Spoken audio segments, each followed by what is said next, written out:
દેશ જેવા ઠંડા પ્રદેશમાં થતી સ્ટ્રોબેરીની ખેતી ડુંગરાળ અને આદિવાસી વિસ્તારમાં ખેડૂતે કરી સફળતા મેળવી છે। જોકે ખેડૂતોએ જણાવ્યું હતું કે જૈવિક ખાતરથી અને પરંપરાગત પ્રકારની ખેતી છોડી અવનવી ખેતી કરી આર્થિક સ્થિતિ સુધારવાની જરૂર છે। સ્ટ્રોબેરીની ખેતીની સૌથી વધુ ઠંડા હિમાચલ જેવા પ્રદેશમાં થાય છે, પરંતુ બનાસકાંઠા જિલ્લામાં આદિવાસી તેમજ ડુંગરાળ વિસ્તાર અને તેમાં પણ માત્ર નહીવત પાણી ધરાવતા વિસ્તારમાં સ્ટ્રોબેરીની સફળ ખેતી કરવી એક રણ પ્રદેશમાં મીઠું પાણી મેળવવા સમાન સાબિત થાય છે।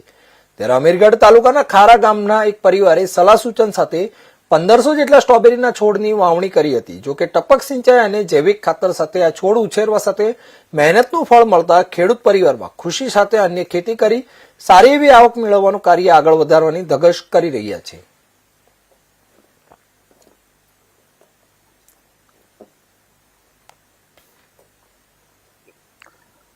મારું નામ કાંતિભાઈ કાળાભાઈ, ગામ ખારા, તાલુકો અમીરગઢ, જિલ્લો બનાસકાંઠા।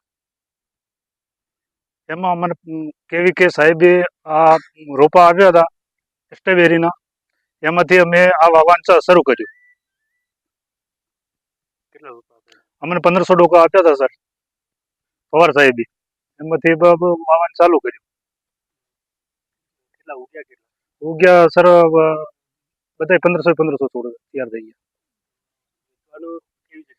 વેચવાનું હવે કહેવાનું કે એ તો સાહેબ તો કહેતા હતા કે તમે આપણે પાલનપુર કે કોઈ બી જગ્યા લીધો તો ચાલશે, પણ એ હજી આવીને કે તારી ખબર પડે।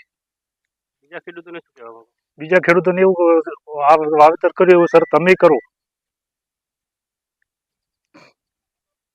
जी हिमाचल प्रदेशના અંદર જે સ્ટ્રોબેરીની ખેતી થાય છે, આજે અમારા ગુજરાતના અંદર અમીરગઢ તાલુકાના અંદર અમારા ખારા ગામે સ્ટ્રોબેરીની ખેતી કરી છે, જે પહાડી વિસ્તાર છે, જે પાણીની પણ અછત છે।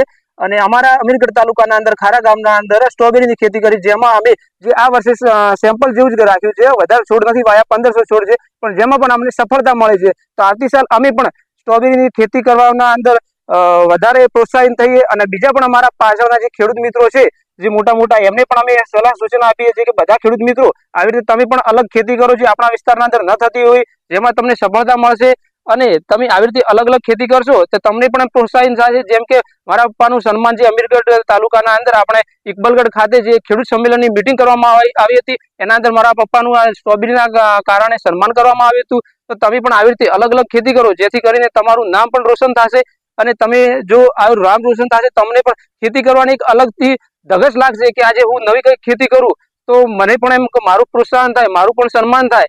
એટલે તમે પણ આવી રીતે અલગ ખેતી કરો અને જે આપણી ટેકનોલોજી પદ્ધતિ છે એના દ્વારા અને જે કેવીકેની નિર્દેશન પદ્ધતિ દ્વારા અમે પણ ખેતી કરી છે। ટેકનોલોજી પદ્ધતિ ગ્રો કવર, મલ્ચિંગ, ટપક દ્વારા ખેતી કરી છે। તમે પણ આવી રીતે ગ્રો કવર, મલ્ચિંગ અને ટપક દ્વારા ખેતી કરો, જેથી કરીને તમને પણ સફળતા મળશે। અને એવી બીજી તો પછી ખેડૂતની મહેનત છે, જેમ કે આપણી મહેનત હશે તો આપણે મહેનતનું ફળ મળવાનું જ છે।